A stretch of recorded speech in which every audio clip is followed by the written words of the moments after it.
one of the things I noticed is that we have a huge number of agents in Auckland relative to the number of listings. If I compare it to, say, Sydney, if you look at the number of transactions that a Sydney agent does compared to Auckland, it's almost 2 to 1. Wow. So we have a lot of agents relative to the number of homes. They are all having to compete for this little slice of the pie. And I thought, this is where it's not working.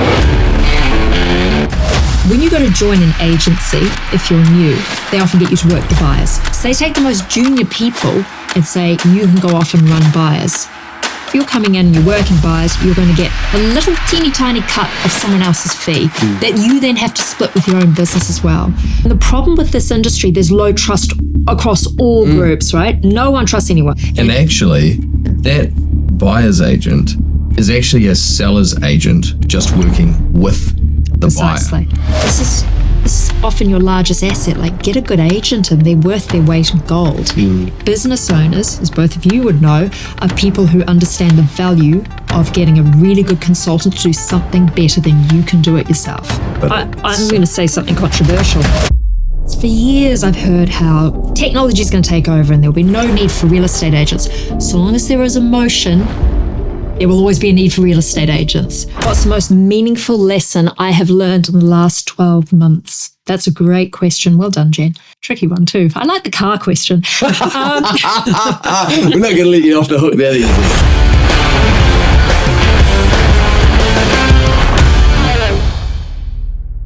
Welcome to Home Run.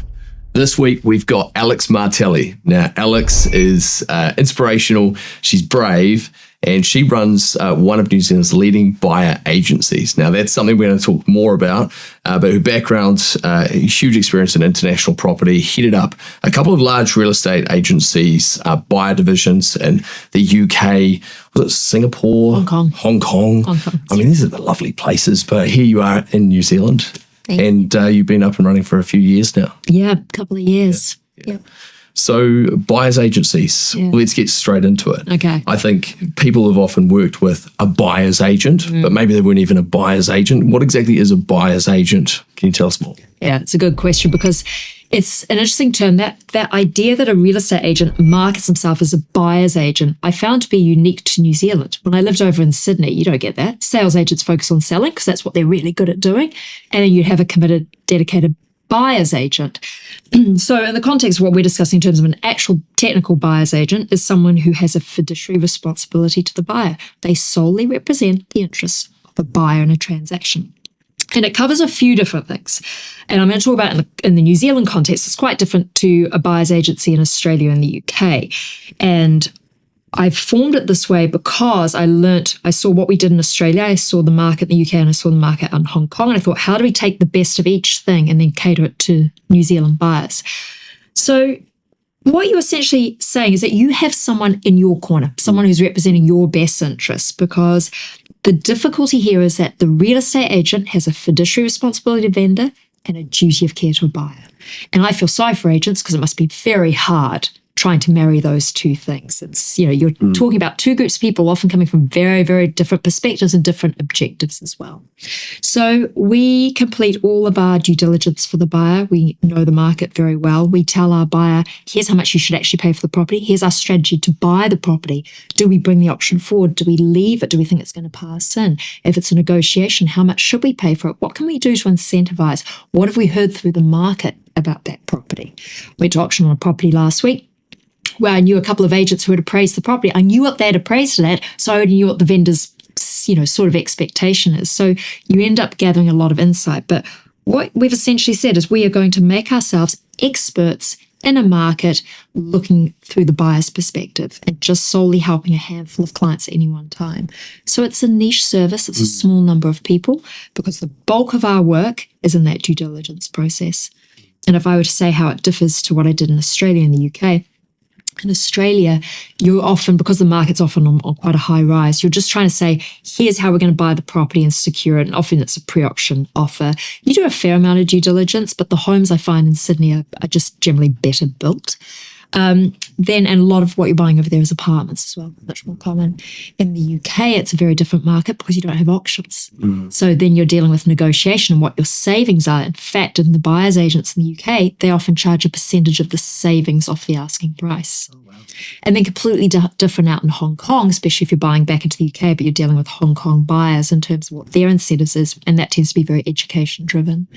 But here in New Zealand, when we came back to Auckland, the bulk of our work actually sat in the due diligence piece. It's what's lying underneath? What do we need to know about this property? What's happening with the development site down the road? Who lives next door? What are they going to do? Do we give them a call? Find out, if there's a developer next door. Do they intend to build $5 million homes or $1 million homes? So a lot of it is doing that really in-depth research and saying, that's a good home. That one I'm probably going to suggest you pass on. And then we see everything. We oversee the entire process. But ultimately, everything we do is in the best interest of the buyer. And the real estate agent has, then they can represent their vendor and really focus on that side of the transaction. It's interesting to hear you talk about the obligations on salespeople. And so traditional seller representing agencies have the fiduciary obligation to the seller and a duty of care to the buyer. So does that mean that you have a fiduciary obligation to the buyer, but a duty of care to the seller?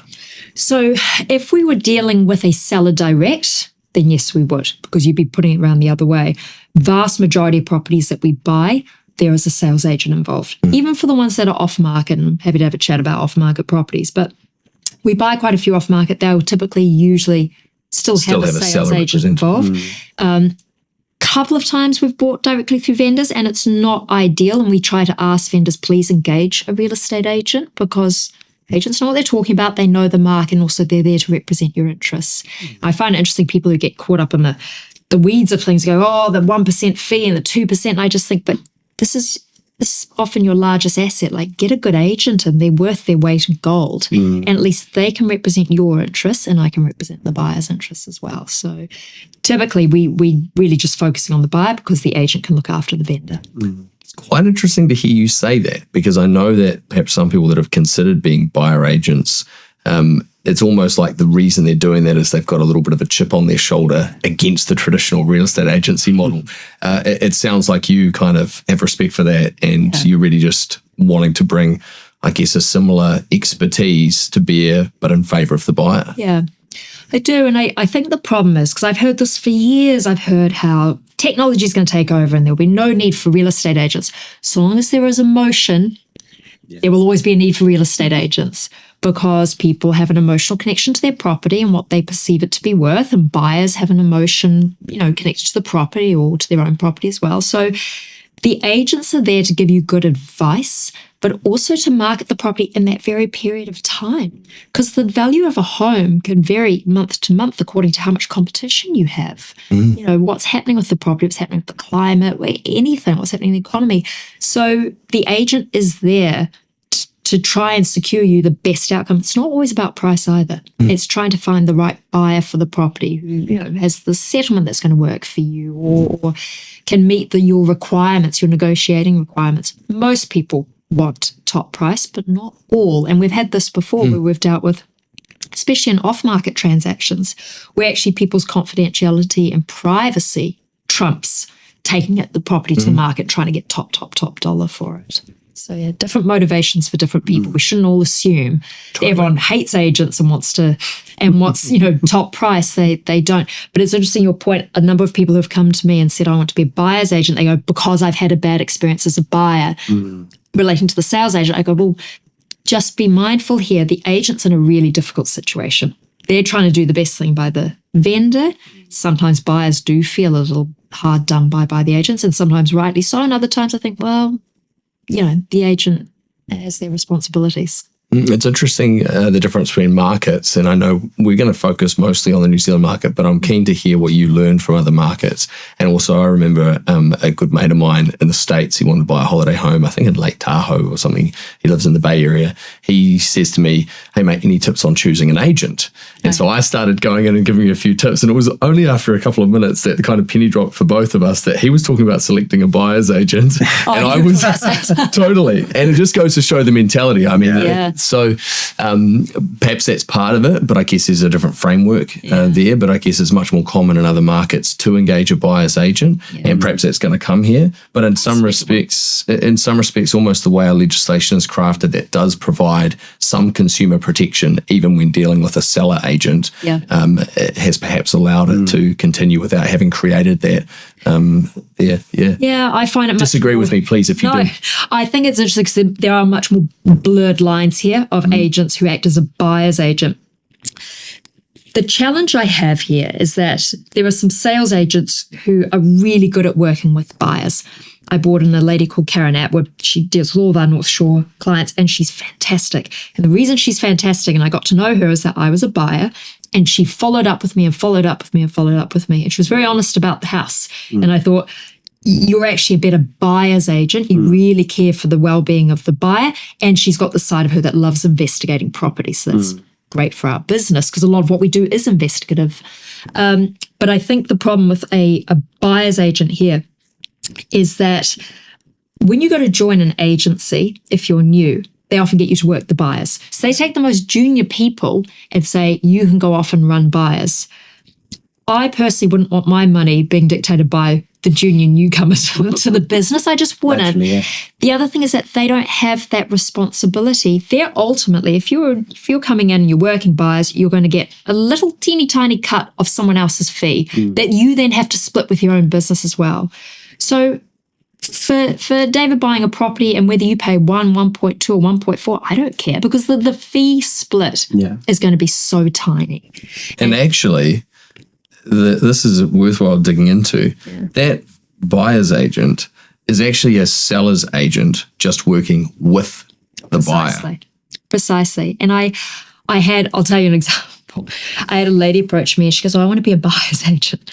I said, okay. And I said, why is that? She goes, well, I already work with buyers. I feel that they should pay me. And I said, well, you already receive, a split when you work with buyers. I think there's an REA rule about not getting paid from both sides of the transaction here for good reason. Exactly. And that is a real problem in people understanding why that is so essential. Anyway, she said, and I'm really good at working with buyers and convincing them what's a good property. I said, again, not really what we want. We don't need to be convincing our buyers of anything. That's not our role. Anyway, she told me this property and I said, that sold for a record price. She said, yes, that was me. I got them to pay that. I was like, I don't think you've understood. But for her, she said, well, I've secured a property and I did what I need to do to secure the property. And she took a percentage of that fee. And I thought, this is where it's not working. The other thing is, and the difficulty is what we do, we go out and we find everything. So we work really hard to find all the off markets, the pre-market, the on market. We try to give you as many options as possible. That is our business. That's our full-time job, 7 days a week. For a very small number of clients, we keep a handful of clients at one time because it is a lot of work. Someone who's working as a buyer's agent, they're going to go through their database and I don't know, let's say you work for Barfoot's, so you've got access to the Barfoot's properties. You know what fee split you're going to get as a buyer's agent, but sales agent. Then you might go to Ray White. And then back in the days of unlimited potential, they often would have a restriction on conjunctional arrangements. So that buyer's agent might sway their view on which property they're going to introduce you to according to what split might come through. And that's I'm not going to put that across all agents. They might come right to me. That's not how we operate. But the truth is that the fee splits that they are taking is relatively small to work with a buyer. So I think from a genuine buyer's perspective, you just need to be aware of that. And I feel sorry for some sales agents because people then go, I asked the agent to help me and they didn't. I said, well, did you show any loyalty to them? A number of agents who have told me I worked with a buyer and worked hard and worked hard and worked hard. And then one weekend they rang me up and said, oh, you'll be terribly excited for me. I bought another property through a different agent. And I'm not a charity. So I can see why, particularly your really top agents, they won't work buyers. In fact, the top agents now refer buyers over to us because they say, I'm good at selling property. That's what we excel in and that's what we're going to focus on. You're a buyer's agent. You pick up the buyers. So we really stay in our lane as well. We would never dabble in sales. We don't do management. We don't deal with anything. We just buy property. So do you see that being a change coming in the market slowly, where it's sort of developing with that top agents acknowledging the fact that they're good at selling and you guys are good at the buying side of things. Yeah, I think you're spot on. And I think what will happen is increasingly they will start to see particularly the benefit of it. And we talked a little bit about that before we started this podcast, about having to push through barriers and trying something new. And when I first set up the business, I went to these agencies, and a number of agents who push back, that won't work. It's not the Kiwi DIY way. And you hear these things. And the very first supporter of me, big supporter, was Glenn Carpenter. Now, he runs a tight team, and they're really good at selling properties. And he said, I love what you're doing. I think it's going to take off. I want you to come in and meet my team. And he got me in front of that whole team, all three branches. And I got up and I said, I would like you to work with me because I'm bringing you qualified buyers. I understand the market, so I'm not going to waste your time. And it's almost like a business to business transaction. You go, okay, what does your vendor want? What's important to them? Here's what's important to my buyer. Can we do a deal here? So it almost becomes more commercial in nature and trying to take some of the emotion out. So he was brilliant. Thomas Farmer, Ray White Remiro was one of the next teams to get me in and say, we can really see the benefit. And suddenly particular top agents were going, that's what I want to do. I'm going to focus on sales and you focus on buying. Which is fantastic. Yeah, it's brilliant. So you mentioned that initially when you started, you got a lot of backlash in terms of, because that wasn't the norm, eh? So is there a particular price bracket with these houses that works really well versus any price bracket that doesn't? It's an interesting question because, again, when I first started it, they go, oh, that's a luxury service. That's for the multi-millionaires. I said, well, it's not. I've seen how I ran my business and what I was doing in Australia and up in the UK. Probably more a first home buyer. It is. Well, it's interesting. There's different categories of people who really need the help of a buyer's agent. First-time buyers, a lot of stock. How do you qualify what's good and what's rubbish? So a lot of due diligence on those properties. So 50% of the transactions we did in 2024 were first-time buyers. Oh, wow. Yeah, and that's lovely to be able to help people get on the ladder and make sure they're buying a good home. Yeah. Because the thing they struggle with is they've saved really hard to buy that property. They can't afford to find out that there's an issue with it. Yeah. It's really high risk for them. So you're really holding their hand and guiding them through it, saying, that's why we're going to buy that little brick and tile because it's sturdy as it comes. And they go, oh, but she's a bit ugly and I could buy a 4-bedroom home further out. You go, nope, we're going to buy the brick and tile because it's tidy, it's good. We've looked at the zoning, we've looked at the neighbours, that these are good properties. So you get your first time buyers. Probably the category we get a huge number of is working professionals, and it's the second property they've bought. Right. So they might have 1 or 2 children and they've grown out of their current home, but both mum and dad are working really hard. And they're usually very good at what they do. We work with a lot of business owners. And I think business owners, as both of you would know, are people who understand the value of getting a really good consultant to do something better than you can do it yourself. A lot of people who work in medicine who know the actual value of their time. Same with lawyers. They can say, I know how much I can charge my hours out at. Doing this property search and going out and meeting building inspectors is not the best use of my time. As you go further up, so let's say over 5 million, the off-market market is huge. So we were dealing with a client recently. The vast majority of the properties we went and looked at were off-market and then qualified those down and ended up showing them 6 off-markets, 1 on-market, and then we bought an off-market property. So, and it's because obviously as you go further up, the online listings become more limited. Yeah. And they rang me. They said, look, we have the cash to spend, we've got a good budget, but there's We only just want to know the options. Yeah. There were only 2 online listings that sat within their price range. Wow. So we went out and looked at 11, reduced it down to 6 plus 1 on market, and then bought this off-market property. Interestingly, that vendor went on and bought an off-market property, and my clients have sold their property off-market. So there's a whole market there that's shifting quietly just because people Value their privacy. They want privacy, and they're also quite commercially minded people. They're not going to go out and they don't always want to go down the auction campaign. They say, here's the value I want for my home. And you look at it, you go, actually, that's about right. And let's see what we can do to come to a deal. You touched on a few of the things quite quickly that you consider in your due diligence and in deciding whether a property is, inverted commas, good. Yeah. Could you run us through with a bit of detail your process of due diligence, what you should look at or what you look at, and how you weight those things in the decision making? Sure. There's the technicalities of the property. What's it actually built from? Is it in a vintage that we consider good? we also try to come with a solutions-based attitude, which is just because a home's plastered doesn't mean you should run for the hills because it will have been bought and sold before, but what do we need to know about the plaster? So, and obviously you get a building inspector in to help with that as well. That's the technical part. So tell us, though, you mentioned, like, is it from a good vintage? Yeah. What are some good vintages and what are some that we should be wary of? So if you were to buy, a lot of people come to me and they go, we've got 1.8 and we want to buy a villa in Grey Lynn. I go, okay. Personally, if I was going to buy a wooden villa, I think you need to be more up at like 2.5 million because the quality is just going to be a bit better, especially in some of those top postcodes. I really like properties that were built in the 40s and 50s and 60s and even going into the 70s. There's some really cool houses. Sunken lounges are back in fashion. So we had one the other day that had an indoor spa covered up. That was interesting. Whereas then obviously you get into the monolithic clad issues. And you and I talked about this before. Some cladding is fine if it had treated timber, and you need to know when certain types of timber were treated and when they weren't. Yeah. If a property, just because also a property is on a cavity doesn't mean it's good. I had one that I was looking at on a cavity and the agent was like, oh, it's on cavity, it's all fine, just buy. And you go, but the product they had used under the cavity wasn't particularly good. And so sometimes we end up ordering the property files and looking into it as well. And that could be a bit of my field because when you order the property files, it could be 165 files in there. I think it could be 1,000 pages in there. Yeah.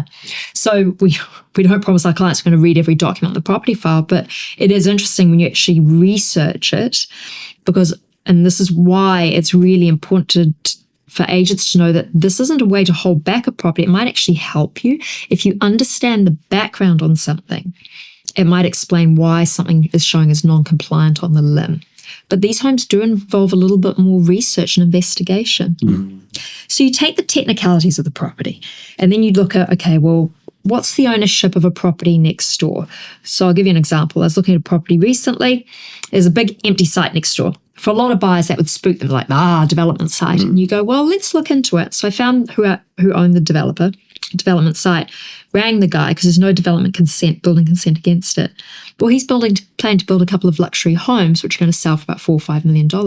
That's going to benefit your property. So yes, you might have to deal with construction for a couple of years, but he's got a great reputation. And actually, you might end up benefiting off the... It's not a Kainga or a development. It's not a KO development. The interesting thing, even with the KO developments, is understanding what sort of development's going up. I had a client who asked me to... As in, like, what sort of product they're building there? Yeah, because they're building all sorts of different social housing as well. So most people don't want to be directly next to a KO development, and it's had a lot of heat and a lot of bad reputation, but knowledge is power. Understanding not just what's happening in my property, but what's happening in the properties around me gives you an element of protection or awareness as to what you need to think about in the future. I bought a property recently for a client, beautiful property, and it had a volcanic volcanic shaft overlay, which meant, and that trumps other types of zoning. So technically, the guy next door could develop up, and on the title it showed as one chap owning 800 square meters, at which point my buyers might lose their view. They had a bit of a city view. But then you go over and actually speak to the neighbours, and it turns out it had been recorded incorrectly. It's actually two different neighbours. They're not going anywhere in a hurry. And so you couldn't actually justify developing those two sites. So there's no guarantee for my buyers, but it gives them peace of mind that they have done as much due diligence as possible to understand. The other thing, so those are all your technicalities. Possibly just as important is what's the vendor's expectation and where is the agent guiding other buyers and guiding the vendor as well. So there's a few different factors happening at that time. If you find out that you've got an unrealistic vendor, well, what's the point of even starting to go down that path? And has the vendor been unrealistic 6 months ago, but now becoming more realistic, but has missed the market? Or you might end up buying that for a really good price now. So, and this is one of the difficulties we talk about, that point of choosing your real estate agent. Too many people pick the agent who sets the highest price, and then they hang onto that price and they end up losing their audience. So sometimes buying a property that's been on the market for 3 months isn't the worst thing in the world, because they're now at a point where they're having to move on, but you're not competing with the masses. We've got to go a bit deeper on these things because we're glossing through, but they're so important. So there's a couple of parts to this. One is the aspect of how you sort of work out what the vendor's wanting, and how the agent is guiding the vendor and how they're guiding buyers. And then we also need to talk about the appraisal piece and selection of agents. So let's do them in that order. Let's go into that. You're researching, you're finding suitable property, and now we've done the technicality piece, but you don't want to go too deep into that due diligence because there might not be a deal to make if the vendor's sitting above the market. Exactly. How do you work that out? You're trying to balance so many things at once. You think, when everything's going to auction, or it's PBN, or like how do you... Every property has a different strategy to it. If I look back at every single deal we did, there's a story. But there'll be some patterns. There is. You can generally tell, again, that's market knowledge and understanding. Has the vendor got realistic price expectation? How many times have they taken it to market previously? That gives you a pretty big idea as to how motivated they are. If they've already been on the market 3 times, you said, well, the property's not the problem. It's your vendor that's got an issue with what it's actually worth. Understanding, classic one is you go in and it's fully renovated, and I'll look at it and you can tell the quality of a renovation. So I'll say to the agent, well, can you give me a breakdown in the works that have been done? And you start to go through it and you go, well, actually, this isn't particularly high quality. So although the vendor might now think that they're going to recoup their 150 or 200K renovation, we don't see it as being worth that. We see it being worth possibly nothing, because you might have to strip back some of that renovation and actually do a better job of it. So trying to understand the history of the property, but also ask the right questions in terms of what looks like success for the vendor as well. Some agents will agents ultimately have to do the right thing by their vendor, but the behaviors and the habits will tell you a lot about a property. If you go to an open home and there's 160 groups going through, and the CV's 2.2 and they're quoting 2.2, the home's not going to sell for 2.2 million. It's going to sell well above that. So I think also Kiwis' reliance on CVs actually sets them back quite significantly. Totally. I see this with the selling campaigns where I'm always diagnosing and chatting to the agents midway through this with the auction campaigns. Yeah. And occasionally you'll get a quieter campaign than you would expect for 2 reasons. Number one, maybe the CV or the elements that contribute to the CV are influencing the automated valuers. So your online estimates are sitting high, and the agent is somehow not kind of realize the impact of that. And so buyers are either not choosing to view it because they think it's not as, that in the absence of a price indication from the vendor, buyers I think are often hanging on to that perhaps foolishly. Because in the scenario where there's actually serious motivation on the seller side, the agent has been pragmatic in their appraisal and their guiding to the vendor. The vendor wants to meet the market. But maybe, and I sometimes have to explain it, maybe you actually need to signpost some of your need to sell quite authentically, and sometimes that's a bit of a chat about, hey, where's the line here of taste and confidentiality, but with permission of the seller to disclose that and to call it out and to say you need to ignore the online estimates because the seller has ... Exactly. And if they're not doing that, then people who are behaving as you're talking about, trying to get an idea, and they're thinking, I won't bother with this one because they probably want too much. And this is the difficulty. Buyers don't know what to do, especially in this market, which is just saturated with property. Yeah. And that is why we've talked about this. In fact, David was the auctioneer at an auction we were at recently. He was helping a friend who was a buyer. And there were 5 groups bidding. Like, it was a phenomenal response. But it took minutes to even just extract an opening bid because buyers don't know where to pitch a price. They don't understand, what does the vendor want, and is the vendor realistic? Has the agent given me good guidance on the price? What does the CV mean? Who knows? And what do other buyers perceive the value as? So in a market like this, it's not what I think the property's worth, it's what you think the property's worth, and I can try and assess that value. And that's not the right way to deal with things. And I think that's why you're seeing a lot of properties pass in, but people then going to a multi-offer quite quickly afterwards as they're going, now we've tested it, I know my bearings, now I'm going to put my offer forward. It's really hard for buyers at the moment to know, how do we choose a property? How do we pick a good one? Do all that due diligence we've talked about. But how do I know how to pay the best possible price? And that's what all buyers want. They ideally want to pay. They don't want to overpay, for sure. Some buyers are okay to pay a market price, and some are fixated on trying to buy really well. I see the ones who have spent a bit of time trying to buy really well and have got fatigued in the process. And funnily enough, in a negotiation, say at auction, sometimes they're the ones that are capitulating. I'm going back and I'm saying to the vendor, I'm saying, this buyer's got more to give, and they're we'll probably get it. Yeah. Because you can tell they're just like, oh, we're done. We're going to buy this one now. You're But spot they were so hard for so long, and now they're collapsing. It's almost like and I said this to one of my buddies, and I'm interested to see what you think about it. But I said, mate, spend your time finding a property that really suits you well. And when you find one that really suits you well, like this is advice for someone who's planning to buy the house and live in it, right? They're not making a decision for 1 or 2 years. I mean, you're better off to move on it real quick when you find that, and don't be too hard-nosed on price. Secure the right property. That's my 10 cents. I think you're spot on. People they get caught up in the nice of things. You go, get on with it. If you want the home and you know you're paying a fair market price, you ask most people what they want. They say, I want a good quality home for a fair price. Yeah.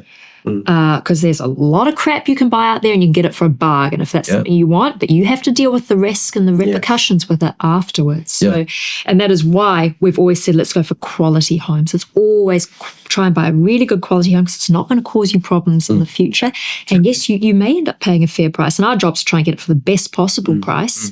But I don't get people call me up and say, can you please be our buyer's agent to get the steal of the century? Because a really good property will be desirable. Yeah. If you think it's good, other buyers will think it's good as well. And it's exactly what you said. If you see something really good and it's popular, move on it fast. Get on with it. And you always look back. I look back at the deals I was doing in Sydney as a buyer's agent, 15 years ago. I think, oh God, we did well. We did so well. Those people are just laughing now, right? 10 years has gone by. Yeah, exactly. Even a year later, you look back. I mean, buying... It depends on what the market does, though. It depends on what the market does. And that's the other thing. It's really important. And that part of our job as a buyer's agent is to take the emotion out. We say, here's what the property is worth. Here's what we're going to try and secure it for. And this is how we're going to try and secure it. But I want you to tap out at this point. So we had a property recently we were bidding for, Kiwi guy living in Australia. We'd done really good due diligence on it, really tidy little, he's going to keep his investment and live in it in a few years. And we had the authority from him. We'd given him a value range and we had authority to bid up to that point. Property was about to be passed in, vendor's expectations. I could see the vendor getting very angry in the little glass cubicle at the back. He had his calculator. He was calculating how much the renovation had cost him and everything. It's hard because it's a sunk cost. It's very real, but it's irrelevant. Exactly. And the agents come out to me, he goes, you know what, if we just do a deal at this level, we can just do the deal today. And I had the authority in the budget to spend that. I said, I'm not going to do that. We'll just walk away, leave it for a few days because the vendor will come down, they'll get a little more realistic about price, and then we will present an unconditional offer and we'll say, that's what it's worth, that's what I'm willing to pay for it. And this is an interesting piece because I agree with the negotiating strategy with the following caveat, which is fine, I think, for you if you're really in touch with values. But the danger with that, because I've seen this happen as well, where from my perspective as the auctioneer, and I would say I treat the buyer fairly, but I do represent the seller. But I would say, I say with real heartfelt sincerity, if I think this is what's happening to the buyer, I say just be cautious that you're not being too hard-nosed here, because based on what I'm understanding from the seller and from the agent, you probably are, and there's a very real chance that when this thing passes in and they start to engage with other interests, that you may end up kicking yourself. Are you sure? Because if there's a deal to be done today, but if you respect your decision either way, and that's where they've got to, because if they understand the market, and it could be, because I don't know, like I say this quite sincerely to both sides of the transaction, I don't know values. I'm doing an auction here in South Auckland. I've done them in Taranaki. I don't know the market. I'm just working with what's in front of me. But if you've got the confidence, because you do know, and you think, no, I'm at the right level, and no one else is going to come in and beat me tomorrow. And if they do, they're paying too much. I'm happy to let it go. If that's the mentality, then it's a smart move. 100%. But if you've been too hard-nosed on that, and then disappears tomorrow and you go, that bloody agent. I know. Well, and that's the thing, understanding who your competition is really important as well. And it's your competition of the other buyers, but also the other properties. And that's one of the benefits of us knowing the market. If we know there's a whole heap of properties coming up by next Wednesday, well, the vendor needs to be aware we're going to move on to another property. Also, we try to always be in a position where we have backup properties. So we say, you can take our offer here, and if you don't like it, it's totally fine because we've got other properties to move on to. So that you're holding a lot of power. But you're spot on that, and I touched on it before, that now a lot of properties are moving to a multi quite fast after that auction. Well, the worst thing is you're the strongest bidder in the room. You're up against 4 others like we had last week. That buyer had a real risk of losing that property over not very much. Because suddenly by Tuesday, 4 p.m., all the other Maltese conditional offers had come in, and then you're in a blind auction. Exactly. And the agent will give you this great advice: put your best foot forward. Exactly.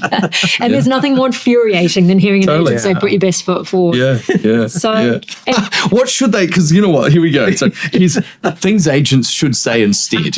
Because put your best foot forward. Yeah. A very cliche way of saying that you may not get a chance to re-engage past this point, and sometimes there's no further engagement and it's sold. So it's what should they say?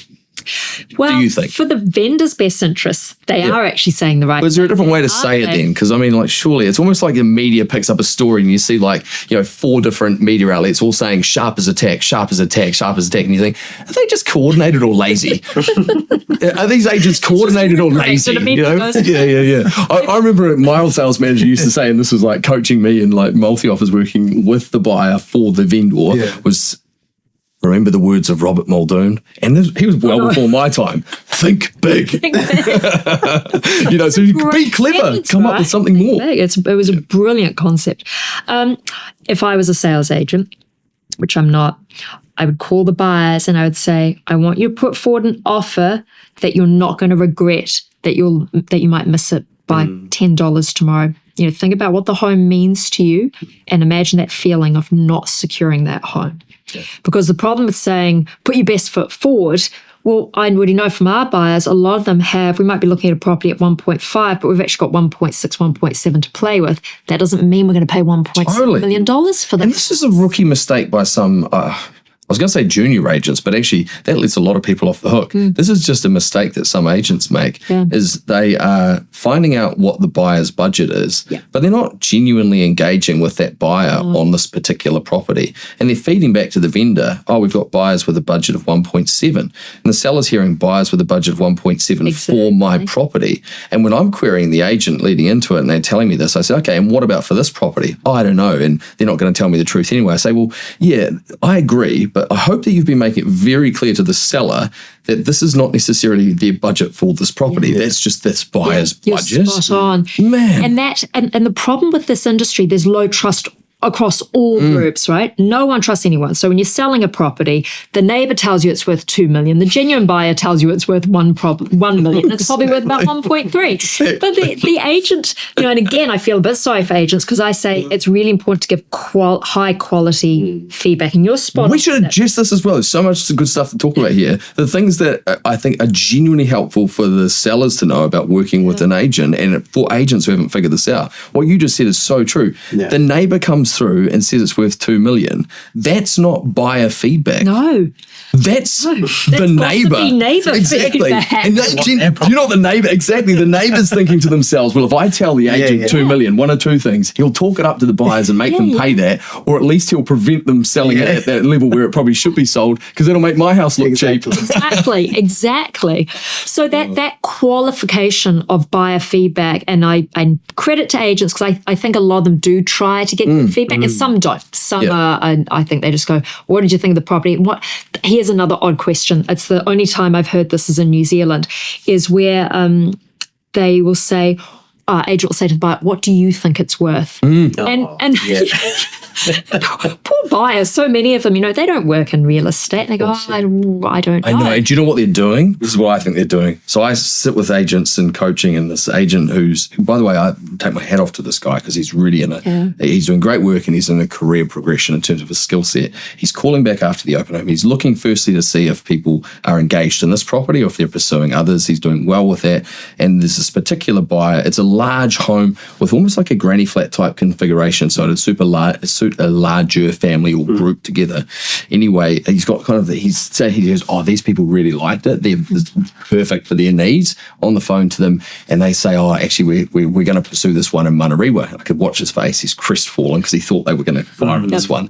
And then this is the words out of his mouth. And I thought, he's wanting to do the right thing, but not quite getting there, because he says, okay, I understand. And he tried a little bit to see if it was definitely sticky on the other one, and they were. And he said, okay, well, so I can get a bit of feedback for my vendor. Yeah. What do you think it's worth? And they said, almost without hesitation, probably about 1.75. Now, I'm watching his face as his mind explodes because they'll take 175. You know, he's telling me it's like probably 1.5 to 1.6. Yeah. And he's now got 1.75. Now, two things here. Like, if he tells the vendor 1.75, he's going to make his job hard. And also, he's going to guide them incorrectly because it's not worth that. The second part to this is that's what they've just told him. Yeah. So now is he going to mislead the vendor if he doesn't tell them? I'm quickly scribbling on the paper, say, ask what they would pay. And so he goes, oh, out of interest, what would you pay for it? And they said, oh, probably 1.45. I'm like, brilliant. Now see if you can get that. But this is what happened. As he's doing this, I'm bringing up the online advert, Trade Me, the homes estimate, 175. Yeah. They were bloody looking at it. And when the agent said, what do you think it's worth? They just went, what was it? 175. And that's such poor guiding to the seller by asking what would you pay. At least they're now benchmarking with their wallet. Because they're educating themselves on what's available. They are. Right? It's what they're looking at, the QEs and the property values. And this is what it is. This is what buyers are struggling with, is that they go, well, let's look at all these algorithms and the CV, and the algorithms mean funny. They really do. I've seen them all over the place. My buyers will send them to me. Oh, this is what I said. You're paying me quite a lot of money to take my advice on this. This is what the range is as of today's date. Yeah. And the sensitivities in the market. I met a few vendors, just, friends and family. And last year, they said, when should we sell? I said, August, September last year. There was not much stock. There wasn't a lot of competition, but there are plenty of buyers out there. But no, they all wait. They all wait till February, March. And that's fine. I understand people want to promote their homes at the peak of summer. Yeah. But the difficulty is you've now got a lot of stock. So those values can fluctuate month to month according to how much competition you have. Yeah. And it's all supply and demand. Yeah. It's the supply of properties that are fitting a certain need in the market and the need of the market. And it's how many buyers with capacity and motivation to purchase right now. Exactly. And those two little things are always fluctuating. They are. And I said this to a seller when they were referencing a property that sold a couple of months ago, and they were referencing this property, and I said, well, I appreciate that is true, but just recognize that property is not for sale anymore, and that buyer is not in the market anymore. Yeah. Yep.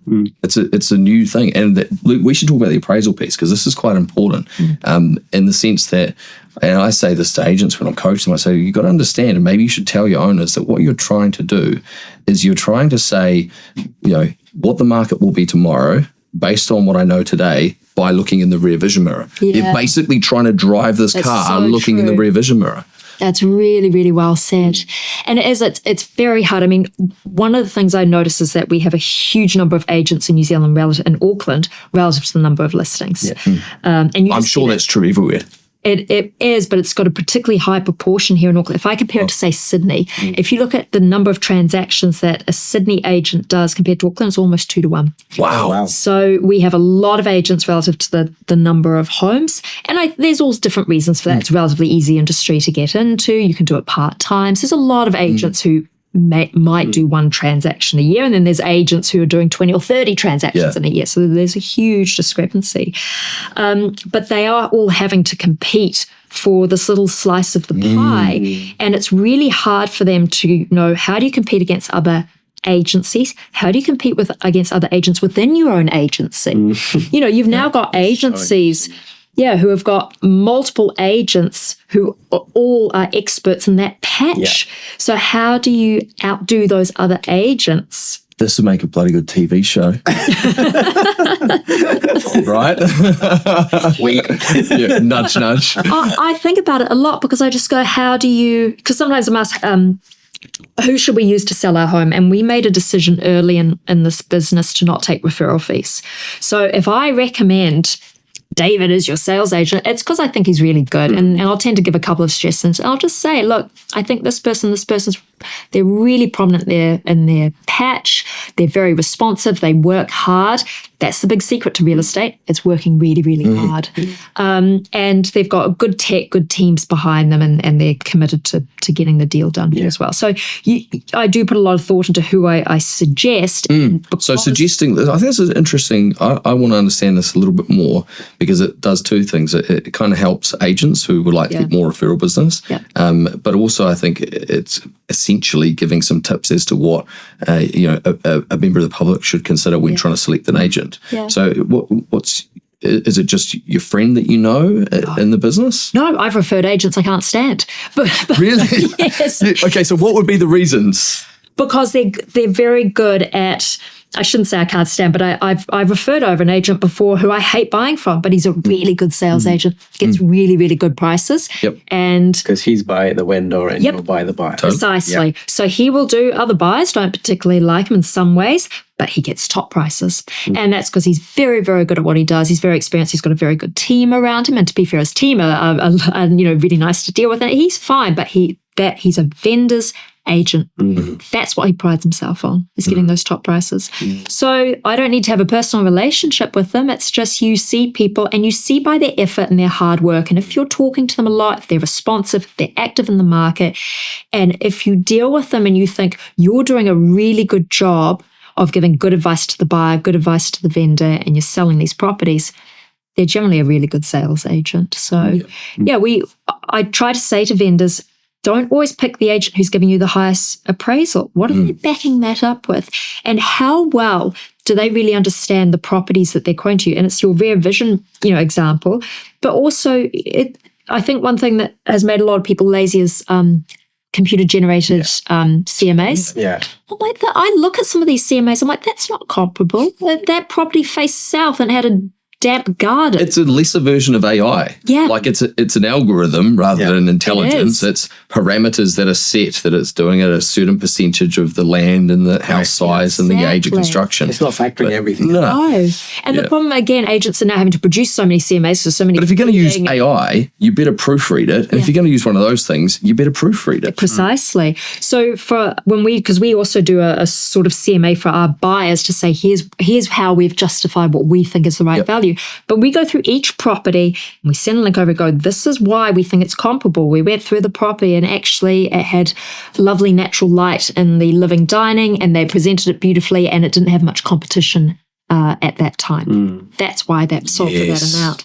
So going into that sort of detail and saying, these are why these are comparable and here's how it reflects the market now. Yeah. And I do think agents should, if you give an appraisal in October last year, but the vendor wants to go to market in February, well, I'm sure a lot of agents are doing it. You do need to update. Yeah. I'm shocked how many aren't. Yeah. And I'll often find out about this like a week or two out from auction. I generally sort of check in midway through a campaign and either talk with the agent and the vendor or just with the agent.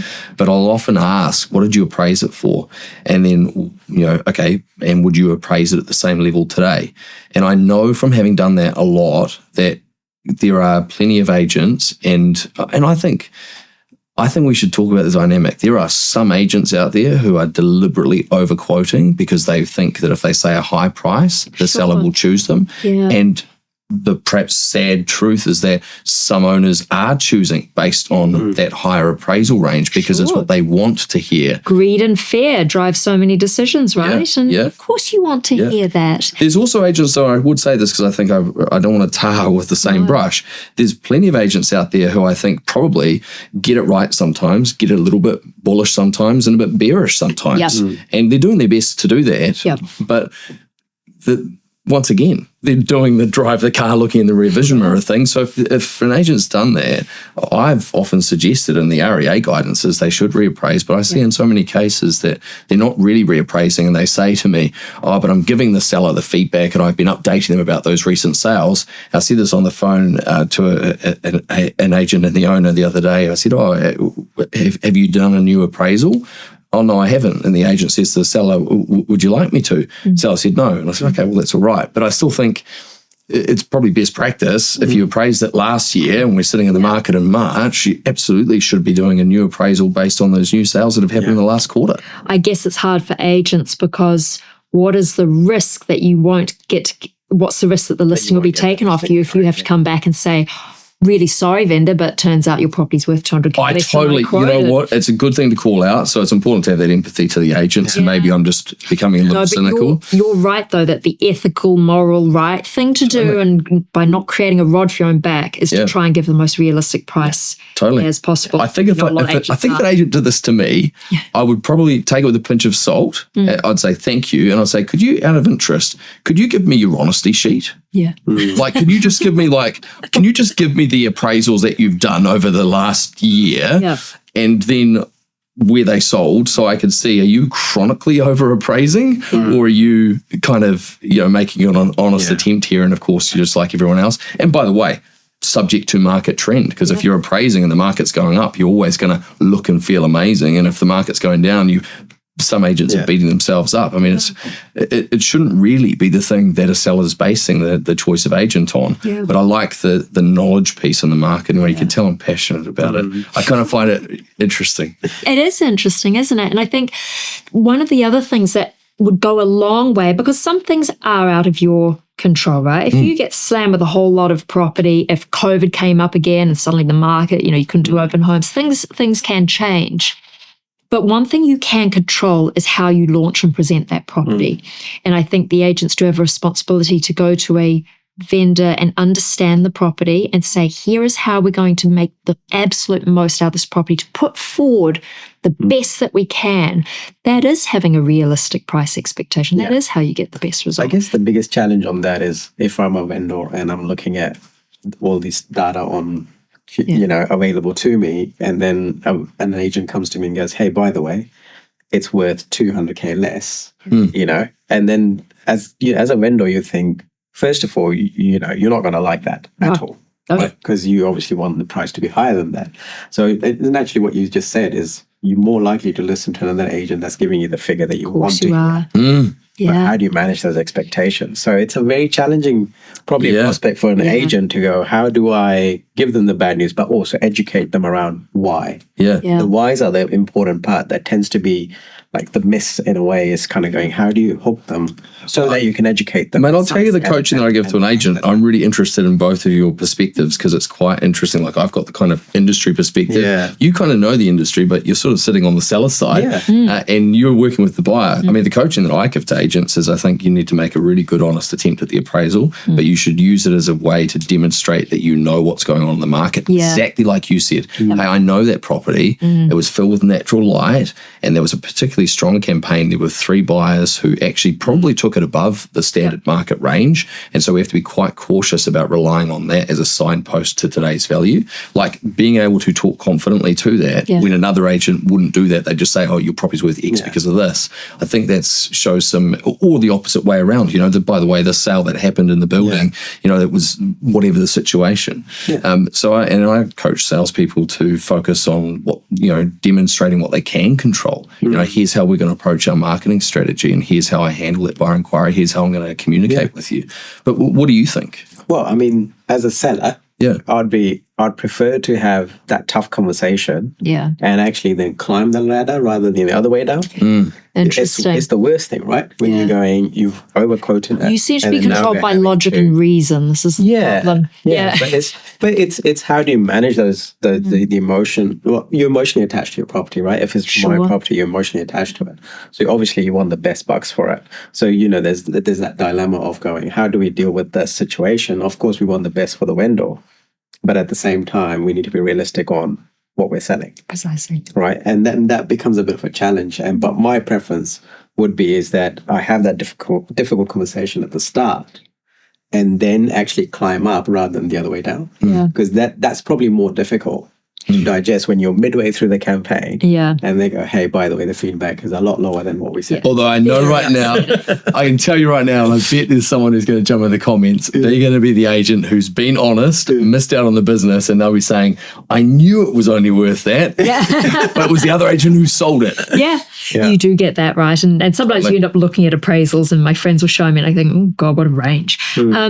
Maybe the advice to buyers is don't look at the quantity, i.e. the price that they're suggesting. Look at the quality of the advice they're giving you and the quality of their previous campaigns. It's your honest sheet piece, which is how successful have their previous campaigns been? And that's not just to say you should deal with someone experienced. There's some really hardworking, exceptional up-and-coming agents who are just working hard. And that is the other big secret, and I mentioned before, is really good agents, they just work really, really hard. I can see that's a real core value for you. And you, I would say, with what you're doing with the buyer's agency, that is very brave in the sense that you're doing something that, sure, there's a few around, but it's not the norm. No. And it's your own business. You're starting that from scratch. Tell us about that journey. It's been incredibly rewarding because you prevail, you come out on top and you think, yes, if I just keep pushing it, it's like we were saying about setting up the studio. You go, I know that there's a market for it. And I know if I deliver an exceptionally good offering, then I will get the response I need. But I have to be brave. I've got to take the risk and be out there and give it a go. I was lucky that I'd been a buyer's agent in Sydney, and we acquired a big buyer's agency up in the UK when I worked for CBRE and out in Hong Kong. And then actually I spent some time living in France. We had buyer's agencies there as well. So I was able to sort of pluck out the best of each from that experience and turn it into what I wanted it to be. But there's a lot of people who tell you no. You get a lot of pushback. There's a huge amount of compliance you have to go through, the legalities, the insurance, everything. And because you're doing it sort of as the first person properly doing it in the industry, you want to get everything right. So I had heard about people previously who had tried to set up a buyer's agency. And that was one of the first positive things I heard is, oh, people have tried to do that and failed. You go, oh, well, brilliant. And you have visions of this like graveyard of buyer's agents who came before you. And the problem is a lot of people have thought they've seen Selling Sunset and they think, and I know this because people call me and I say, why do you want to be a buyer's agent? They go, it would be a nice part-time job. You look at beautiful homes. I said, that's got nothing to do. I did not hear work my ass off. That's the prerequisite. And the interesting thing is that, so when I started, so many people said no. And I pushed and pushed, and then you just work really hard. You make sure that you're always doing the right thing by your buyer, and that means being very ethical and having really strong morals. What are our principles as a buyer's agency? Because all agencies talk about integrity. It gets a word that gets thrown around. You go, well, what does that actually mean? So our business is purely based on reputation. We don't do any advertising. It's all word of mouth. And it's growing, which is fantastic. So the business speaks for itself. Our most powerful tool are our client testimonials. And I always say to current clients, if you'd like to speak to some of our previous clients, you're very welcome to. You can pick up a call and say, what was that journey like for you? So I have huge faith in the people that we have worked with, that they have also supported us. They are our marketing and advertising. So that's been really brilliant. The ironic part is you push and push and push and you say, oh, everyone goes, no, no, no, no, no. Then you're 2 years down the track and people start trying to copy you. And you think, this is brilliant. So sometimes I get people trying to trick me and say, how are you doing such and such? And I feel like just saying, just come out and be like, we want to set up a buyer's agency. How do we do it? It would just be a lot easier if you cut to the chase. And I think the reason I think the industry will grow, I think people will, but it's going to be tricky because people are going to realize it's not Selling Sunset. It's a lot of due diligence. It's a lot of reading. It's a lot of analyzing. It's a huge amount of hard work, and it's not really selling. You are working with a buyer and understanding what their priorities are, finding the properties to match, but then understanding everything that's in behind that property as well. So it's fantastic because no 2 days are the same. It's always varied and interesting, and it is a new concept, and there is a business element to it that I love. It's really fun, but it's also a business that's based on reputation and relationship. And so we can't afford to do something wrong. We have to do the right thing at all times, and hence why we keep a small number of clients. We focus on them. We work hard to make sure we're buying the right property. Out of interest, why did you choose Auckland out of Sydney? After Sydney? So I'd been in Sydney, went up to London, and I was based up there for 8 years between London and Hong Kong, and then between London and France. And I was loving my life over there. It was fantastic, but I wanted to come home, spend some time with my family, and the timing was right. In fact, the timing was terrible. It was COVID, and I sort of got stuck here. But I'd always thought there was a market for a buyer's agency in Auckland, despite all the people who told me it won't work. And we have this real thing about talking about the Kiwi culture. And I think that if we keep talking like that and that limiting voice, we'll never change. We'll never embrace anything new. And culture's not static. It's always evolving. No, and we have to be embracing new ideas. And I'd seen it work in so many other markets. There were no factors in Auckland that would make it different. So I came back here, and also I think I'd done my time in Sydney. As fantastic as it is, I want to be back in Auckland. It's my home, and it's where I'm from, and I met my partner, and then I was really stuck. So, but no, I'd always want to set up a buyer's agency here. I thought it would work, and it is, but it's hard work. Tell us, met your partner. Oh, yes. How I met him. How'd you meet? So a friend of mine who actually worked in commercial property had said, look, there's this chap I want you to meet when you're next down for a trip. I just think you'd get along really well with him. And I said, well, I'll move back to New Zealand at this time. And, but thanks. And he goes, no, I just think you two should meet. I think you both have very similar values around the importance of freedom of speech, the ability to, very passionate about business, very passionate about the future of New Zealand as well. New Zealand's a country I think should always be punching above its weight. We have so much opportunity and possibility in this country. And anyway, he said, so his name's David Seymour.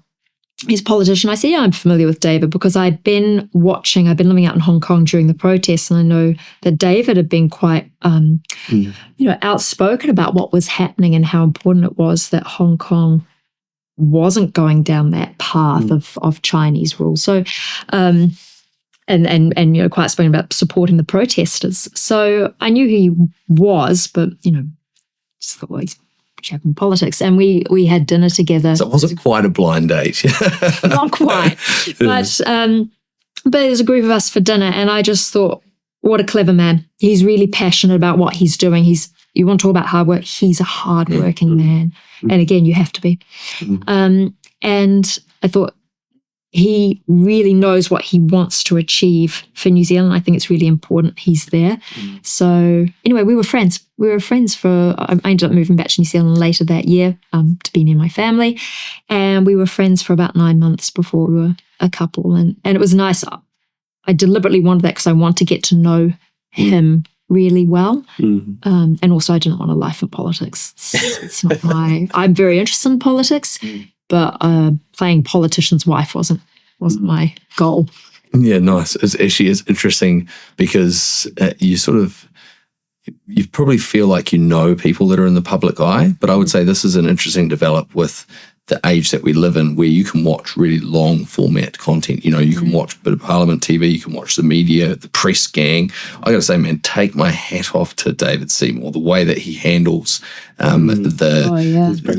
he's dealt with, and I think regardless of your own opinions, and I kind of look at David and go, you just have to respect the guy for the hard work, the way that he handles things. He's so clear in his perspective, and he's very forthright in his willingness to engage in hearing another perspective, but pretty robust and kind of getting his own across. I love that, Yeah, he is. He's very open-minded to hearing people's opinions. He listens to people's opinions day in, day out from all different, both ends of the spectrum. And he's a very considered man. And he is really passionate about New Zealand. He wants it to go far for everyone. He really does. And I think that's a big thing he's pushed. He said all of us need to do better. We all need to be living the best that we can and maximizing the opportunities. So yeah, I said this to him the other day when I met him briefly with you, that I admired him so much about how he's sort of staying strong in the face of that adversity. But I mean, you're closer to watch that.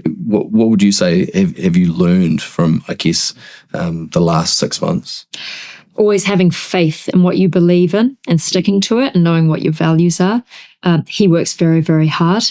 And I think also, last year was his 10-year anniversary in Parliament. Like, he has been doing this a long time, and he's ridden so many different waves of objection. Bringing in end-of-life choice, which is an incredible bill, he had a lot of, pushback on that. And previous MPs have tried to bring it in. Helen Clark looked at it many, many years ago, and it wasn't the right timing. And David had the right messaging, and he was willing to overcome that adversity and all the people who said, well, we won't vote for you and we don't like it. But he really believed in it. He knew it would be a very good cause. And for those who do support it, it has been, incredibly important. So he's used to dealing with these challenges. He's got pretty thick skin. Yeah. And I can see you share that same belief, in what you're doing with the buyer's agency, because especially, just understanding the real estate landscape from having been in the industry a long time, there'll be some stalwart opposition from people that see, not necessarily correctly, that you are in somehow competition with them, and those roadblocks that you must be facing. So it's quite exciting. We're getting there. We keep chipping, and it's lovely that at this point we now have agencies who actively say, come and speak to us. Come and tell us what you do. And it's been really flattering to get to that point where the big agencies are so supportive of us. And we can now pick up the phone and speak to most agents, say, I'm Alex from Martelli Buyers. And they go, oh, hey, Alex, how are you going? And what do you think that property's worth? And agents now give us a call. What do you think? And I tend to be quite honest with them. I say, well, I think about that and that, and it's probably worth around there. So, and you can have a really lovely chat to them about what's happening in the industry and pick up a lot of intel from the agents themselves. So they're my new friends over the last couple of years. So how do you work out? I think this is a question, for the public. How do you work out if your agent is really working for you? Probably communication. I think if they're communicating regularly. So if I were to look at our own business, we set up we've got all these different channels where we're constantly communicating with our buyers as to what properties we're finding, what's buying and selling. We have a weekly call with our clients. We've got a little WhatsApp group we set up. So we're just constantly communicating with them and giving them feedback. And I would expect sales agents doing that as well. But probably communication, market knowledge, as you say, is very, very powerful. I'm being honest. I'm going to give you some context. I meet these people, we're chatting, they are excited, they've just bought their first home. I asked about the experience. I love it when I meet people because of my industry involvement.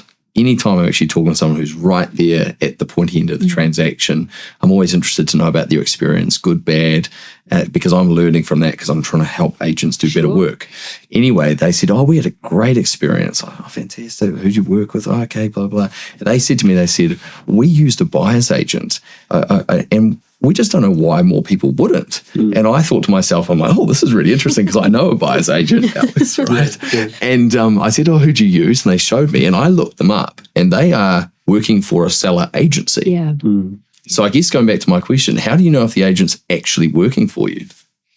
So how do you know if the sales or how the buyer's agent is working for you? I'm a buyer. Yeah. I'm dealing with a real estate agent who says to me, I'll look after you, mate. Yeah, that's very tricky. Because that's how do you know that they are? Are they bringing you forward 10 properties, 20 properties, 30 properties? Are they giving you advice as to what the property is actually worth? Are they doing the due diligence? And I bet you they won't because they wouldn't want to put their name against it. It's too risky. In some ways, it would be easier to be a sales buyer's agent because you could just say, hey, David, you should buy that house. I think it's worth about 1.4. When you pay 1.4, you go off and buy it. Very hard to come back on me when you discover there's a problem with the house because that wasn't my responsibility to tell you or find out about the problem. There's a duty of care there. If they knew about it. Yeah. But they're never going to investigate it. That's the difference, is they're not going to look into it. Absolutely. If you know something, you've got to disclose it. But if you never look into it too far, well, then there's nothing, you can't be held up for anything, and fair enough. So I think if you're working with a sales buyer's agent, which a lot of people do, that's fine. You can, but you need to try and gather as much of your own information and research as possible. And that's really, have you got the time and the capacity for it? Have you got the mental capacity to be doing that? And also, how do you decide what is the right price? That agent will want you to buy a property. That's pretty important because they're not doing this for free. They're not a charity. And to be fair, you're not showing them any loyalty either. Chances are you're actually working with a few different agents. You see things pop up. That whole situation with conjunctionals is complicated. If I'm a sales buyer's agent, quickly let's explain if you're watching this, what's a conjunctional. So a conjunctional sale is where you have a property that is listed. So there's an agency agreement between the owners of that property and the agency they've engaged, which is representing the seller. And then the salesperson that you might be working with might approach that agency to say, hey, will you conjunct with me? Can we form a conjunctional arrangement? And by entering into a conjunctional arrangement, they are allowed to represent that property to you. But understand, they are representing the seller, or they should be. Occasionally I'm in the auction room and there's a conjunctional agent in there. And I'm like, I don't feel like this agent is helping to help me extract value. So I sort of take them aside and I just ask the question, can I just understand, are you being paid for this work? Yes. Well, you're actually contractually bound to help me and the sellers. That's spot and on. You should not be interfering with this. Step out of the room, please. Yep. That's the reality. You're if it's spot you on. there and you have said to me, yes, I am being paid by the buyer, I'll have a little chuckle and away we go. Yeah. You know what I mean? Like, And because that's just the reality. You're spot on. And I think it's bizarre that New Zealand agents are allowed to call themselves a buyer's agent. Well, they're not. Actually, and to be fair, because now we're going to really go into it. For technical details here, there are salesperson licensees, branch manager licensees, and agent licensees. Got to be an agent licensee to hold the license to operate as an agent, but you can have licensees that work alongside you. You're spot on. And I think the problem is that a lot of people don't realize if you're a sales agent and someone comes along with their buyer and I now have to split away 30 or 40% of my fee to this person who just happened to have registered you at another open home, versus if I sell to you and I get to keep 100% of my fee, well, that is going to have some sway. That's going to have some impact for certain transactions, especially in such a competitive environment. I think with some salespeople, you're right. I observe this. I think some salespeople are very, I guess, magnanimous if they're the listing agent. They just want to get a great result for their seller. But I think you're right. There are some there that go, gosh, I hope it's this buyer that gets it, not that one. Yeah. I'm the auctioneer. I don't care. I just want to make sure we get the best out of the outcome that we can. But I'm going to say something controversial. Please. I actually don't think there should be conjunctional arrangements because these days, what you're doing as an agent, the majority of your leads are going to come from either your own database, in which case they are your leads per se, or they're coming from the advertising. And anyone who's got internet in 2025 can access those listings online. So by claiming a buyer and then taking them to other properties, it's well, in the absence of well-established buyer agencies, I notice where an agency or group of offices that do have a significant market share, there is, I think, both a good service being provided to buyers and a good service being provided to sellers where they are cross-pollinating and cross-selling. But if it's a smaller agency, it's very unlikely that they have the buyer pool at their fingertips across multiple different types of property.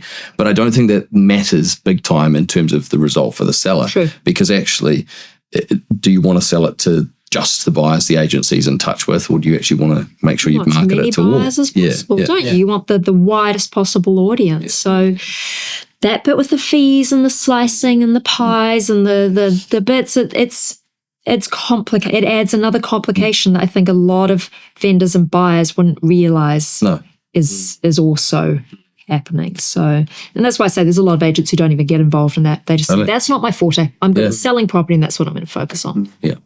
It probably gets quite overwhelming for the sellers or the buyers. Yeah. In general, just to kind of see how much of that. Well, they don't really want to be involved in that, do they? They just want to know, are you getting me the best price or am I buying the best house for the lowest price? So talk about that. You're looking at the property in the market. You mentioned before about working out, where the seller's head's at. What questions do you ask? So it depends on, obviously, agents have a responsibility to not disclose anything. And I'd never ask anything personally. It's the vendor getting divorced. That's not my business. That's not for me to know, nor should the agent share that. But understanding things like, has this property been on the market previously? What happened in that campaign? Usually you do a little bit of your own background information, and we're lucky we can access a lot of databases to give us that information. What does success look like for this vendor? What would they like? And often if you just stay very quiet, because the first thing that goes, price. But then they'll often talk to you a little bit more about what's really important to them. And it might be that they've actually found another home that they would really like to buy. And you go, okay, well, can we find a settlement that might work in for your vendors as well? Understanding the property going into it. And if the agent is going, well, the price guide's X, you're going, well, that's not correct because I know that the property is sitting here. And that's where an asking price tells you a lot. Even the search parameters of where the pricing has been set tells you a lot. Just look at the number of shoes outside the open home. That'll tell you what the house is going to sell for. And if it's being underquoted, because that's the other thing. We've talked a lot about agents overquoting in order to obtain a listing. You still get underquoting as well. And here in New Zealand, there's nothing wrong with underquoting. You're allowed to. In New South Wales, under fair trading, if you underquote a property, you get pinged on. No, the code of conduct said you must not mislead as to the price expectations of a seller. So spot on. So actually, it's unlawful. but people can set it right at the base of a parameter and not shift that through the campaign, even though you know the price is going to go $500,000 above. Something I picked up just talking to you though, and this is, I think, the advice, I'm going to give this in a previous episode, which is like, just ignore what the agent's saying about price. You should know you should have your own opinion on price, because then that's actually the important thing is, and so you have that for your clients, the buyers, you sort of know where the price should be, that range that it should sit within, and then you can almost more or less just ignore the agents. Yeah. And I think also that point about having the past, we talked how a vendor wants as many buyers as possible. So as a buyer, you want to have as many properties as possible. So if you've got other properties up your sleeve, whether you know they're coming to market next week, you might have a couple off market, something that failed to sell 2 weeks ago, you go, well, I've got a bit to play with here. I can dabble at this level, but actually if the vendor's unrealistic, then I can move on to something else. That's a nice position to be in. How do you actually deal with that from a buyer's perspective who might be very emotional to a property? And then you're going, hey, like there are these other options and they're so pinged onto the one that you think might be overpriced for any reason, might not be suitable. I've only had it once, and it was where my buyer burst into tears when they walked in the property. Oh no. So here we go. She just loved it so much. And we did end up buying that property. But the difficulty was the agent had seen her cry. And she said, oh, my parents would have loved to have seen me in this home. Good. And that was fine. We got around that. But for most people, one thing we do with our buyers is we say, what are your priorities? And let's rank them. And then my role is to say, that's not going to happen. Don't worry about that. That's not a priority, but that is. So for most buyers, there will be, from my experience, there'll be at least 2 or 3 homes they go, yeah, I could live in that. I'd be very comfortable. I've never really had one buyer who's been totally wrapped up in one property, bar bursting into tears when she saw it. So generally you can be quite rational with people. And that's also our role as the voice of reason, is to say, we know you like this property, but here's what we're going to pay for it. Here's why we're going to buy it and how we're going to buy it. But you need to be able to walk away as well if someone sees the value significantly higher than you do, because there will be other options. As Karen, my colleague, says, if you miss one bus, another one comes along. There are always more homes, and you fall in love again. So just try and take some of that emotion out of it and be a little bit more logical and rational about it. And so how does that factor into, like, obviously you mentioned about the different tiers of buyers that you have, especially like the first home buyers. Do you feel like you need to educate them a lot more in how the market landscape works versus, the people who are buying their second property or third property or whatnot? Probably. Yeah, you probably do have to educate them a little bit more. It was interesting. I sent a questionnaire out to, I think, 15 of our previous buyers and gave them a ranking as to what value they saw in a buyer's agent. And they could tick all the things, and most of them ticked everything. But the one that went much higher than I was expecting was understanding the paperwork. And we do this day in, day out. Of course, we understand the paperwork and the terminology. They didn't. This was a new language for a lot of first-time buyers. And they didn't want to be, because they're often competing for property quite fast, and especially for the good homes that say that, it's called $800,000, which is a sort of entry level in Auckland, dare I say it. They might be going, I don't understand the terminology that's been used here, and the agent's pushing me to auction, but I'm not sure what else I need to do. I don't know what I need to look into. So yes, you actually do have to guide those buyers along more.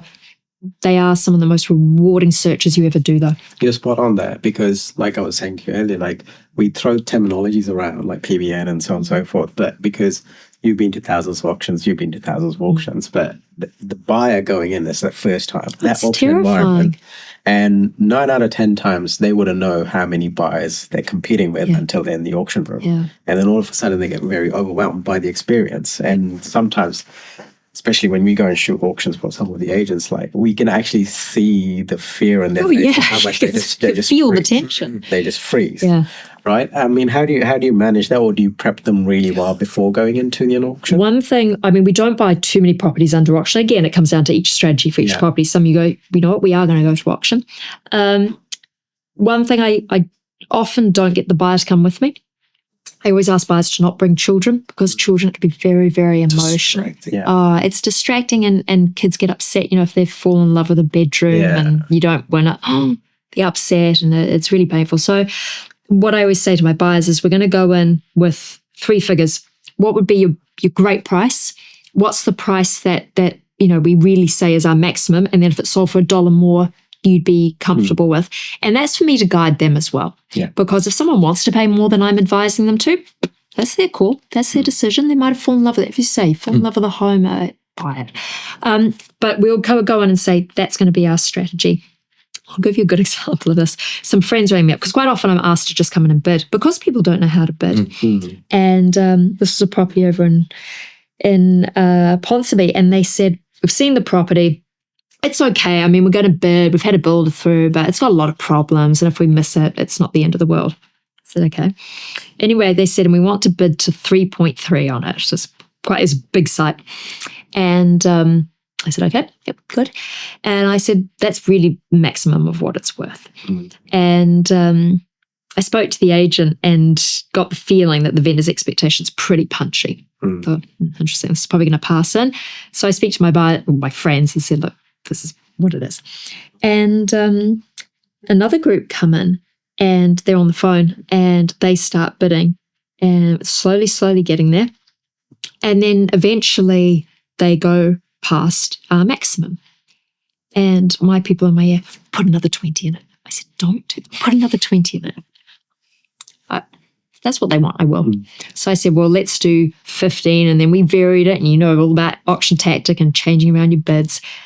And eventually this group, and they were really slowing down this other side. They were struggling. But finally they came above. And my friends, the look of despair. And this other group get taken into the little room and they get brought back out into the auction room. They're there for a while.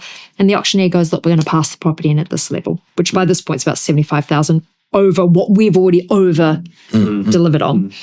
And my friend's very sad. I said, you said the house wasn't even right for you. You weren't that bothered about when you go, but and the feeling. I said, well, you can still go in and buy it. It's still available to buy. Anyway, go away. Everyone feels all right. Bit of time sorts a lot of things out. 2 days later, my friends ring me up. Thank God we didn't buy that property. We're so glad we didn't pay all that money. I'm like, yep, I know. That afternoon, the agent calls me, are your friends still interested in buying that property? I said, what happened to your other party? Oh, they've dropped out as well. So that hype. This is a masterclass. I need to show this footage to some sellers that I've worked with of late. And also, by the way, it's so interesting because I say this about auction. You don't really know how you value something until you've lost it. Oh, yeah. And so that's the powerful dynamic at auction because you had it there at 3.3. Yeah. That was the top. You lost it and you thought, actually, it is worth a little bit more to me. I'll do it. Yep. But also sometimes time helps and sometimes, because it could have gone the other way. Yep. They could have slept on it a couple of days and go, gosh, let's go a little bit more. Yep. But man, is that a big gamble to play in? Clearly in this scenario, they were glad they hadn't. But it doesn't always go that way. No, but auctions, they bring out some interesting emotion. They do. Tell you what, here's a word to the wise, at least in what I'm seeing, and it's not going to be relevant to all price points in all areas, but right at the moment, where are we?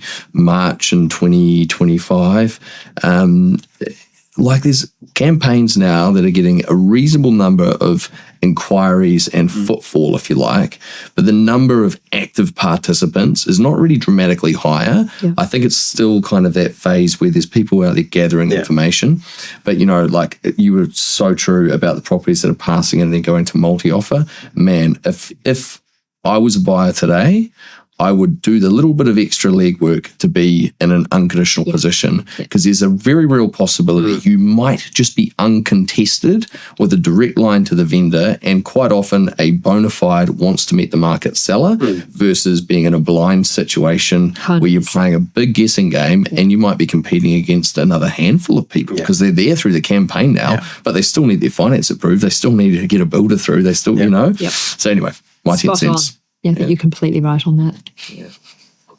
Good times, guys. Thank you. Have you got a question, Harps? A bit of a thought provoker from our last guest. Last guest. Do we tell who the guest was? It's left the question. So we had Jen Baird, last one from the Good lady. CEO of REA in bed. And Shout out to Jen. The question, Yeah, go the Jen. question we had asked her was from a previous one was what was her favorite car? Yeah, she was not very impressed by that. No. Don't worry. She's left. She's really got a stonking great question for you here, Alex. Oh, no. But she left a question that had a bit of more, it felt a bit more deeper for us. We were like, oh, that's pretty good. So her question was, what has been your motivation in the last 12 months? No, the most meaningful lesson you've learned in the last 12 months. What's the most meaningful lesson I have learned in the last 12 months? That's a great question. Well done, Jen. Tricky one too. I like the car question. We're not going to let you off the hook that easy. It's good. No. Take a moment. Memorable lesson, I think, is that tenacity is a very important skill to have. You have to keep pushing and really believing in what you do. And I think communication is absolutely essential. And that includes sometimes giving hard and harsh feedback. But you have to be, sounds a bit waffly, you got to be true to yourself and the advice that you're giving and good to the people around you. Make sure that you're giving them good quality advice as well. And that's something I've had to do. I've had to learn a bunch of lessons along the way as well, and saying, how do we give advice that is, especially if it's very easy that people come to you and you go, oh, we want this, this, and this. You go, oh, yeah, I'm going to go out and find that. But you have to go, actually, that's not realistic. And I need to tell people that's what we're going to achieve and that's not what we're going to achieve. So giving really honest feedback is very, very important, even if sometimes people don't like. What have you learned about how to deliver that? Just explain why that is. Give a good explanation, and people will understand. People appreciate you explaining to them why something's difficult or challenging. It's that term, integrity. But I think that's been a real lesson. And another interesting one is that if you don't embrace technology, you will fall behind. There are processes and systems you need to be keeping up to date with, because otherwise they'll overtake you. So really focusing on what our processes are, what technology we're incorporating, what systems we're putting in, that is a very integral part of our very human business. Tenacity. What is tenacity to Alex Martelli? Grit and perseverance. Keep pushing through. Every bastard tells you no. It is. It's especially if you know that it's a good thing. If you know what you're doing serves a good community, you have faith in what you're doing. Like, I think buyer's agency is a game changer for the industry, and I really support it. I believe in it. I'm not threatened by competition. If other people want to set up a buyer's agency, go for it. Yeah. What that means is that it's a system and it's a way of doing business that is going to help people and really help to balance the game as well. So, and it's such a business that it's what value you add to your buyers, to your clients. Absolutely. Where do you see that going in the future? Do you feel it's going to develop to become a norm? Yeah, it's an interesting question, because what I saw in Sydney when I joined the buyer's agency I was with, we were 4, tiny, and by the time I left it was about 30. That was only 3 years later. It grew. The problem now in Sydney, and I often go back and chat to Simon Cohen, who I worked with. I said, what do you see? And he goes, just every man and his dog's now a buyer's agent, and the standards become low and poor. And the reason he's continued to do so well is he's kept his standards high. Yeah. At first he was one of the first into the market. It's very, very important. But also his team really know their market. When I worked for him, I knew my patch, and we were really passionate about what we did. It was really good values. Like, what we go and talk about, what are our values? Because that has to guide you, because it's very easy to damage your reputation pretty quickly. And now Sydney's just saturated with buyer's agents. There's so many one-man bands. Admittedly easier over there to set up a buyer's agency, because you didn't have to worry about all the insurance and the compliance, and they don't have like an equivalent of a real estate authority. It's just different over there. Whereas here in New Zealand, it's much harder. So the challenge people will have is, how do you build up a reputation? How do you keep that reputation? How do you get through all the compliance, legalities and everything else? And that's been, it's taken me, it took more than 6 months just to get to the point of starting a buyer's agency. It was a huge amount of work. And that's why, as I grow the business, I'm starting to bring more people in. I'm really picky, because I've worked so damn hard to get to this point. Yeah. Talking of picky, so how do you qualify your buyers as well? Exceptionally. Yeah, you have What's to. the process that you go through? I do a preliminary call with them and understand what they're looking to achieve. Then we have a sit-down meeting over video call. That's at least an hour. Yeah.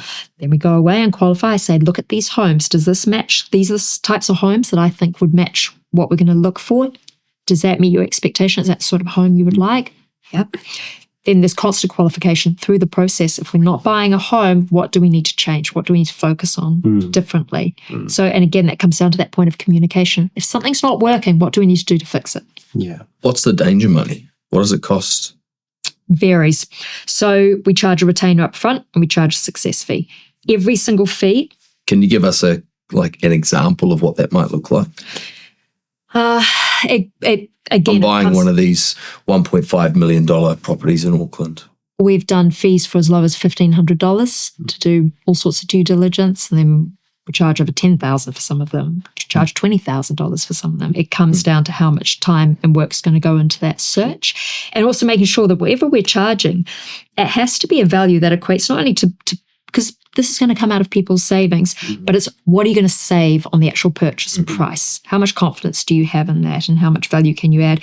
Most people are happy to pay a fee if they can say, I have the peace of mind and comfort that I'm buying the right home for the best possible price for me. So we get people who just come up and say, can you just come and bid for me?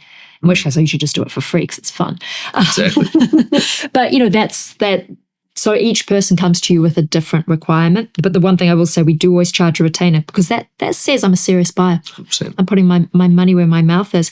And I can only speak to agents with qualified buyers. I would never call up an agent and go, I've got a wafty buyer. Do you fancy getting me access to your off-market properties? They're never going to do that. So we've built ourselves on a reputation of having retained, qualified, ready-to-buy buyers. Yeah.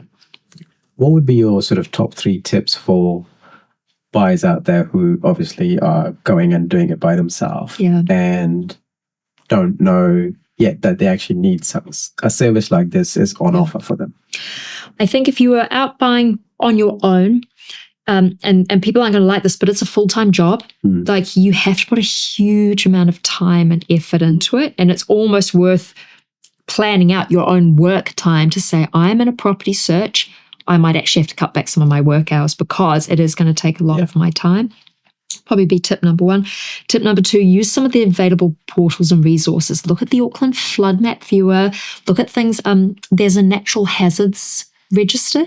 A lot of people don't even think to look at that. Pop into the natural hazards register, see if there's any history on the property. In line with that, get yourself a really good property conveyancer. Don't use your friend's mum's cousin who's a wills and trust specialist. Use a property conveyancer because they really understand property. You might pay a bit for it. And third thing, pay the money for good consultants. Don't go cheap on your consultants. Get a building inspector with a really good reputation. Get a conveyancer with a really good reputation. If you're getting a buyer's agent, find a buyer's agent with a good reputation. Bring good people in to help you because they're worth their weight in gold when you go to buy. Don't get cheap on that stuff. Fantastic. Yeah. Would you like to leave a question for our next guest? Yes, it's got to be a weighty one like Jen's. I was thinking about this. I think my question would be, if you look through history, so it could be someone alive, could be someone who's passed away, who's someone who you would love some advice from, and would you have a question that you would like to ask them? But it could be anyone. It could be from asking Shakespeare how he wrote a great poem to I don't know, Elon Musk, how do you build a multi-billion-dollar business? So, yeah, someone in your life or history. Would be yours? That's a really good question. See, I couldn't help myself. I was going to ask the question too, mate. It's fantastic. There's a few people. I think there's some really phenomenal people I'd love to speak to about leadership and breaking through barriers. Actually, dare I say it, in the political field, I look at whether you love or hate Maggie Thatcher. I think what she did was really incredible.